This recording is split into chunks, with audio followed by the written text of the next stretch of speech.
Hello everyone, welcome to our channel. जैसा कि आप लोग जानते हो, हम लोग RRB NTPC CBT two maths special batch को पढ़ रहे हैं। ये आज का हमारा क्लास नंबर 4 है।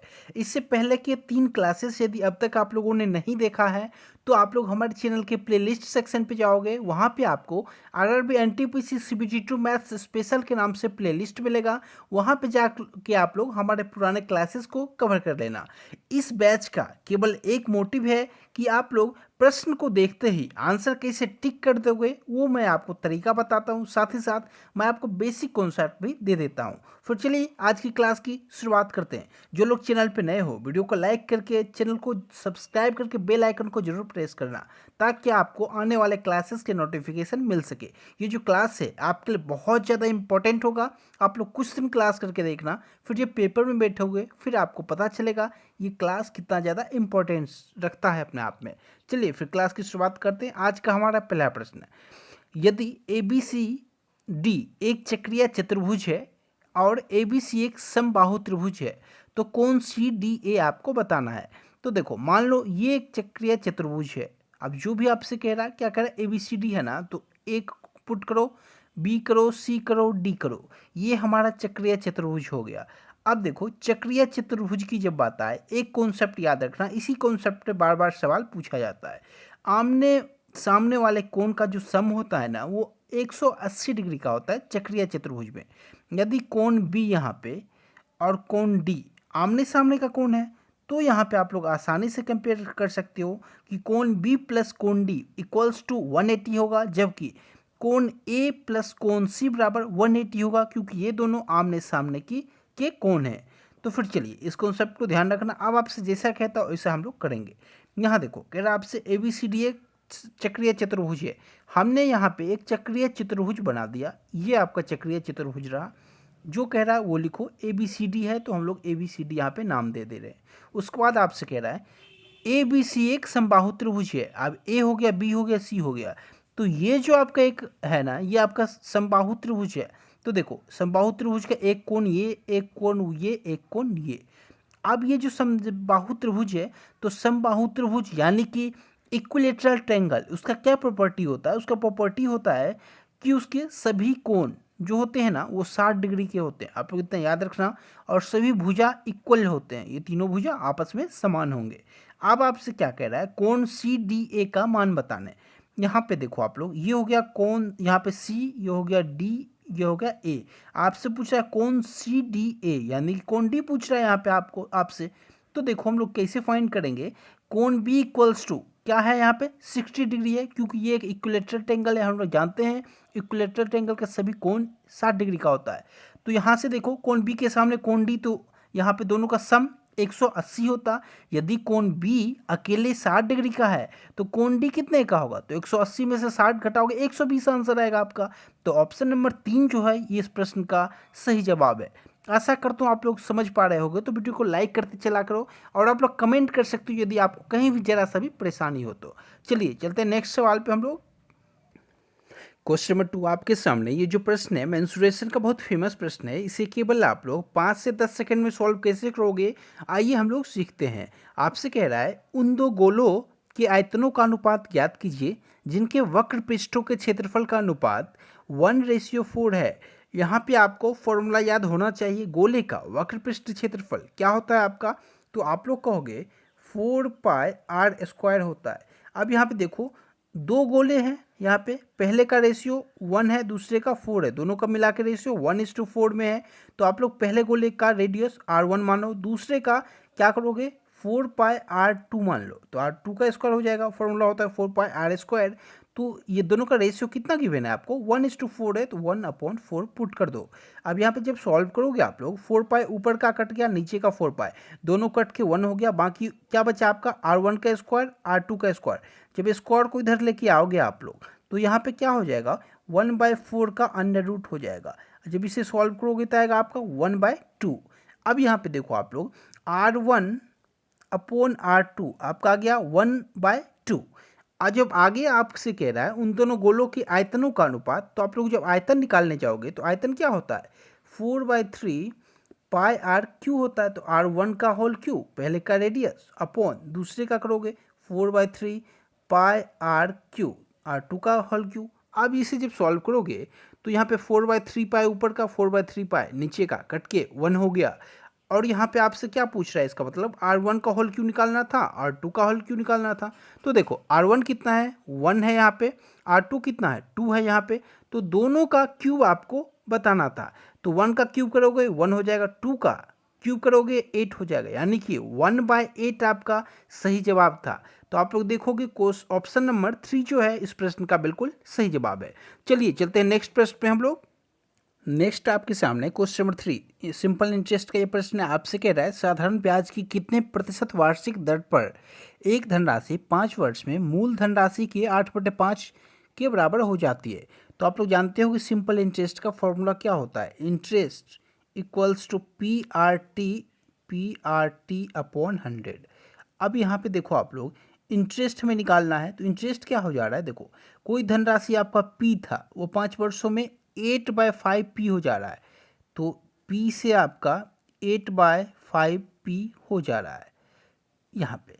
तो आप लोग देखोगे इंटरेस्ट कितना हो जाएगा, कोई मूल राशि था उसमें उसका 8/5 गुना हो गया, तो इंटरेस्ट दोनों का डिफरेंस हो जाएगा। क्योंकि हमारा जो मूल राशि था और अब जो राशि बना है, दोनों के बीच का जो डिफरेंस होगा वही तो इंटरेस्ट होता है। तो दोनों का डिफरेंस आप लोग जब निकालने जाओगे तो यहाँ पे आ जाएगा आपका 3p/5। तो यहाँ पे ये हमारा इंटरेस्ट बना, आपको इसे यहाँ पे पुट करना है। तो यहाँ पे आप लोग करोगे 3p/5 इक्वल्स टू, पी कितना गिवन है, पी हमें गिवन नहीं है तो निकालना है, तो पी इंटू आर कितना है, यहाँ पे आर आपका गिवन है नहीं है, आपको फाइंड करना, तो आर इंटू टी कितना है, टी आपका 5 वर्ष है ना, तो आप यहाँ पे 5 पुट कर दोगे, अपॉन 100 है तो 100 पुट किया हमने। अब इसे सॉल्व जब आप लोग करोगे तो पी से पी आपका कट गया। अब यहाँ पे क्या बचा आपका, तो यहाँ पे देखोगे आप लोग, ये 5 और ये 100 कितने बार में, 20 बार में जा रहा है। यहाँ पे 100 5 से, यहाँ पे 20 आ गया। और इस 5 को इस 20 से 4 बार में काट दो आप लोग, यानी कि यहाँ जब सॉल्व करोगे तो ये 3 और 4 मल्टीप्लाई हो जाएगा और आपका यहाँ से आर निकल जाएगा। तो आर का मान आर इक्वल्स टू 12 आया। ऑप्शन नंबर 4 इसका सही जवाब है। ये तरीका होता है प्रश्न को करने का, जैसा कहे वैसा आप लोग करते जाओ, केवल आपका कॉन्सेप्ट क्लियर होना चाहिए। यहाँ पे हम लोग फॉर्मूला जानते थे, interest equals to P into R into T upon 100 होता है, इसलिए यहाँ पे हमने इंटरेस्ट पहले निकाला, उसके बाद इसे पुट किया इस फॉर्मूला में और यहाँ से आर बहुत आसानी से निकाल लिया। ये तरीका होता है प्रश्न को सॉल्व करने का। चलिए चलते हैं नेक्स्ट प्रश्न पे। नेक्स्ट प्रश्न आपके सामने, यहाँ पे देखो प्रॉफिट एंड लॉस का ये बहुत फेमस प्रश्न है। कह रहा है आपसे एक वस्तु को 390 के विक्रय मूल्य में बेचने पर 20% का लाभ प्राप्त होता है, उस वस्तु का क्रय मूल्य आपको बताना है। तो उसका बेस्ट तरीका क्या है, बेस्ट अप्रोच क्या है, आइए वो हम लोग सीखते हैं। मान लो आप लोग सीपी हमेशा 100 माना करो, सीपी वस्तु का 100 था। अब क्या हो गया, 390 में जब बेचा तो 20% का लाभ प्राप्त कर लिया। तो यदि सीपी पे 20% का लाभ प्राप्त करेगा तो कितना हो जाएगा, 100 से 120 हो जाएगा। और यहाँ पे 120 20% का लाभ प्राप्त करने पर उसने कितने का सेल किया, 390, यानी कि 120% जो बराबर है आपका वो 390 के बराबर है। तो यहाँ पे आपसे पूछ रहा है वस्तु का क्रय मूल्य क्या है, यदि यानी कि आपसे 100% का वैल्यू पूछ रहा है। तो क्या करोगे, 120 को डिवाइड करोगे 390 से, 390 से इंटू 100 करोगे, आपका आंसर आ जाएगा। देखो सॉल्व कैसे करने का बेस्ट अप्रोच क्या है वो देखो, 0 से 0 चला गया, 3 से 4 बार में गया, 3 से 13 बार में गया। अब यहाँ पे देखो ये 4 और ये 100 कितने बार में, 25 बार में जा रहा है, यानी कि आपका जो आंसर बना वो बना 25 गुने 13। अब इसे विद इन सेकेंड कैसे करोगे सॉल्व वो देखो आप लोग, मल्टीप्लाई करने का बेस्ट अप्रोच क्या है, 25 गुने 10 कर दो प्लस 25 गुने 3 कर दो, 25 गुने 10 250, 25 गुने 3 75, 250 प्लस 75 यानी कि 325 आपका आंसर बन गया। ऑप्शन नंबर 3 ये होता है बेस्ट अप्रोच प्रश्न को सॉल्व करने का। चलिए चलते हैं नेक्स्ट प्रश्न पे हम लोग। नेक्स्ट प्रश्न आपके सामने, यहाँ पे आपसे देखो डीआई का ये प्रश्न है। आप लोगों को इसमें अपना टाइम बचाना होता है। सॉल्व तो हर कोई कर लेगा, लेकिन कम टाइम में जो सॉल्व करेगा वही सफल होता है। यहाँ देखो आपसे कह रहा है निम्नलिखित ग्राफ 7 वर्षों के दौरान ए और बी के द्वारा की गई बिक्री को दर्शाता है। ग्राफ के आधार पर दिए गए प्रश्न का उत्तर दीजिए। ये आपके सामने ग्राफ है, यहाँ पे एक पॉइंट ए है, एक पॉइंट बी है, दोनों की बिक्री का यहाँ पे जिक्र किया गया है, ग्राफ के द्वारा बताया गया है। आपसे प्रश्न पूछ रहा है किस वर्ष में कंपनी ए और बी के द्वारा बिक्री का अंतर न्यूनतम रहा है। यानी कि ये जो आपका रेड लाइन है और ये ब्लू लाइन है, दोनों के बीच डिफरेंस सबसे कम किस वर्ष रहा है, यह आपको बताना है। वर्ष आपका नीचे गिवन है और यहाँ पे ये आपका पॉइंट है, यानी कि उसका जो जितना बिक्री होगा उसे आप लोग करोड़ में मानो, लाख में मानो, रुपीज़ में मानो, बात बराबर है। तो यहाँ पे आपसे कह रहा है किस वर्ष कंपनी ए और बी के दौरान बिक्री का न्यूनतम अंतर जो है न्यूनतम रहा है। तो यहाँ पे सॉल्व करोगे आप लोग। देखो, यदि हम लोग 2000 की बात करें तो 2000 में 20 का अंतर है ना, एक का 40 से एक का 20 से, यानी कि 20 का अंतर है। यदि हम लोग 2001 में देखें तो 40-60 20 का अंतर। यदि 2002 में देखें तो 10 और 20 यानी कि 10 का अंतर। अब तक जो सबसे कम मिला है वो हमारा 2002 मिला है। इसके बाद देखोगे तो 70 और 80 10 का अंतर, यानी कि 2002 में 2003 में दोनों में 10-10 का अंतर है। उसके बाद जाओगे 2004 में तो यहाँ पे 50-40 10 का अंतर। इसी तरीके से यदि हम लोग 2005 में जाएंगे तो, यदि आप लोग 2005 में जाते हो तो यहाँ पे 10 का अंतर, यानी कि सब में 10-10 का अंतर। और यदि 2006 में जाओगे तो दोनों पे 30 और 30, यानी कि अंतर डिफरेंस कितना है, 0 है, यानी कि मिनिमम डिफरेंस आपका 2006 में है। ये तरीका होता है प्रश्न को सॉल्व करने का। तो उसका सही जवाब भी हो जाएगा आपका 2006। हम लोग ऑप्शन चेक कर लेते गिवन है क्या। हाँ, तो आप लोग देखोगे ऑप्शन नंबर 4 जो है 2006 गिवन है, तो आपका आंसर बना 2006। ये होता है बेस्ट अप्रोच प्रश्न को सॉल्व करने का। चलिए चलते हैं नेक्स्ट प्रश्न पे हम लोग। नेक्स्ट प्रश्न है आपके सामने, आपसे कह रहा है निम्नलिखित संख्याओं को आरोही क्रम में यानी कि बढ़ते हुए क्रम आपको लिखना था। ये 5 ऑप्शन आपके सामने मौजूद हैं। इसे देखो क्या करोगे, जब भी कहीं भी माइनस हो प्लस हो तो देखो माइनस में यदि आपको फाइंड करना हो तो माइनस में जो जितना बड़ा होगा वो उतना छोटा होता है। एग्जाम्पल के थ्रू मैं आपको समझाता हूँ।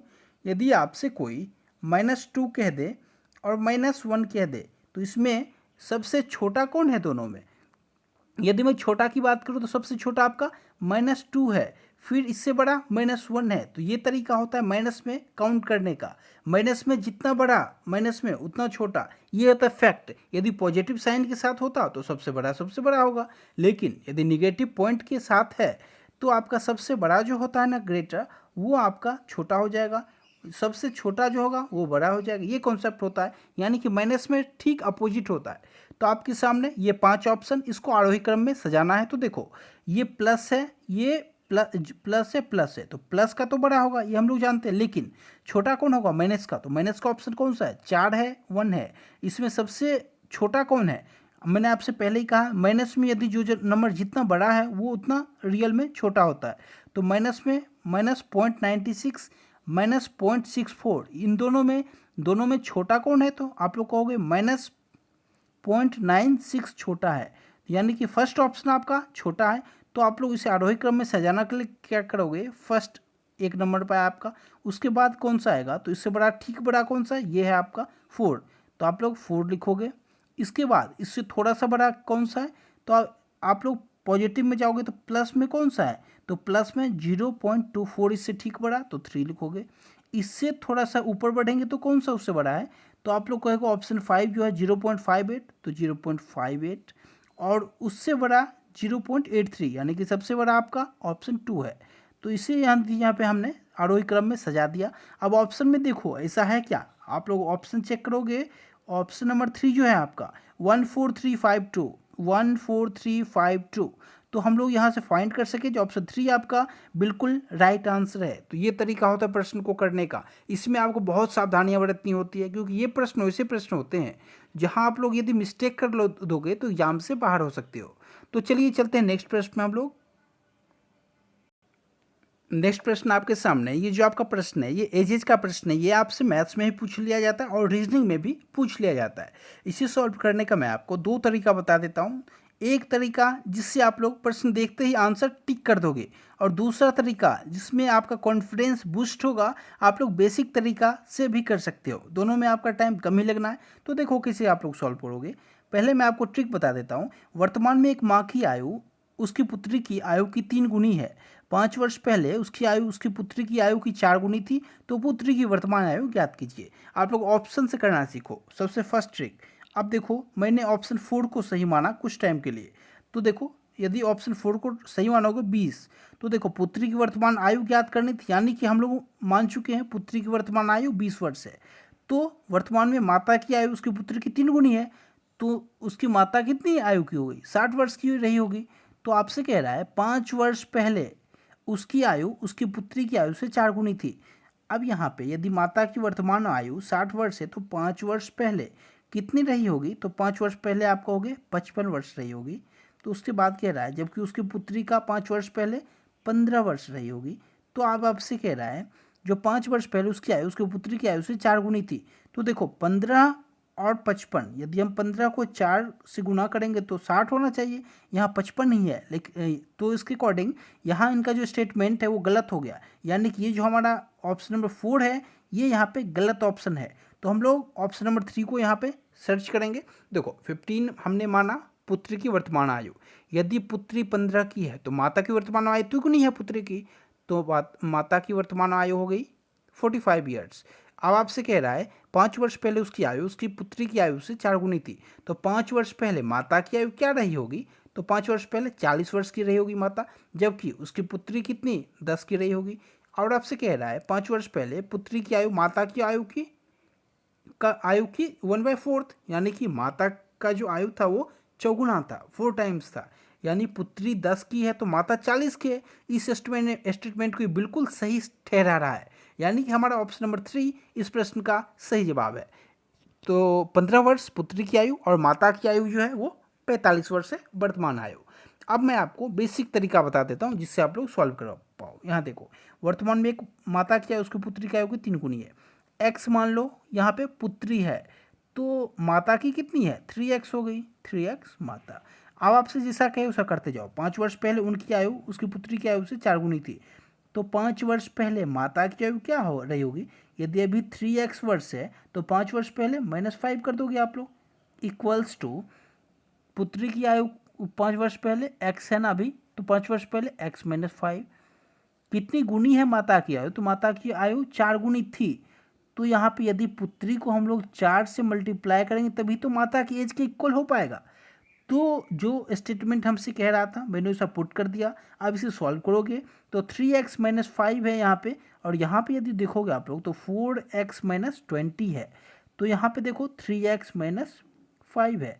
तो यहाँ पे जब सॉल्व करोगे इस 3x को यहाँ पे लेके आओगे, तो यानी कि x और इस 20 को यहाँ पे लेके आओगे, इक्वल्स टू 20 - 5 यानी कि 15। तो पुत्री की आयु 15 वर्ष यहाँ से हम लोग फाइंड कर चुके हैं। तो ऑप्शन नंबर 3 इस प्रश्न का सही जवाब है। ये होता है बेस्ट तरीका एज के प्रश्न को सॉल्व करने का।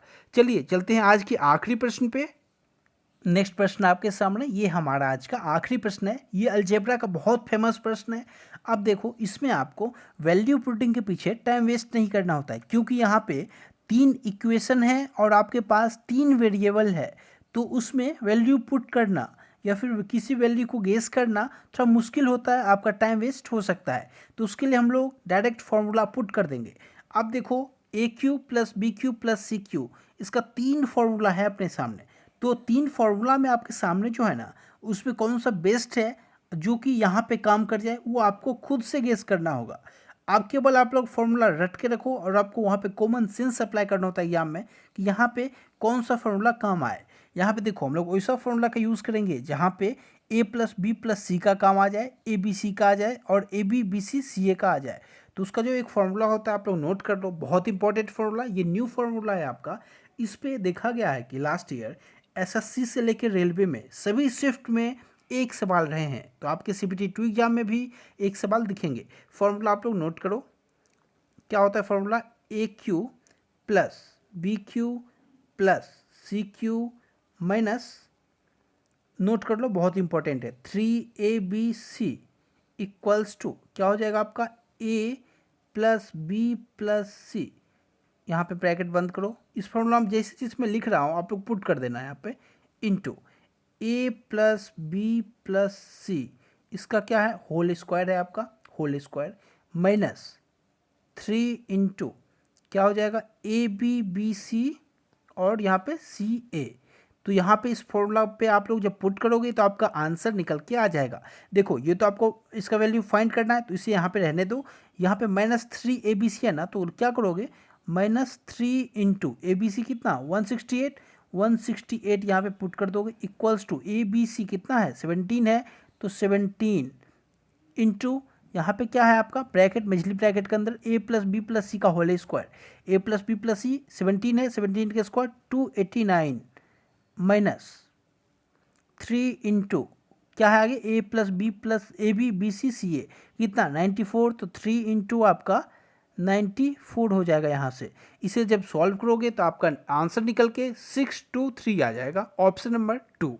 ये होता है बेस्ट तरीका प्रश्न को सॉल्व करने का। आशा करता हूँ आज का क्लास आपको पसंद आया होगा, तो वीडियो को लाइक करना और चैनल को सब्सक्राइब करके बेल आइकन प्रेस करना। मैं आपको इसी टाइम पे कल क्लास नंबर 5th प्रोवाइड करा दूंगा। आज के लिए इतना ही। Thank you so much.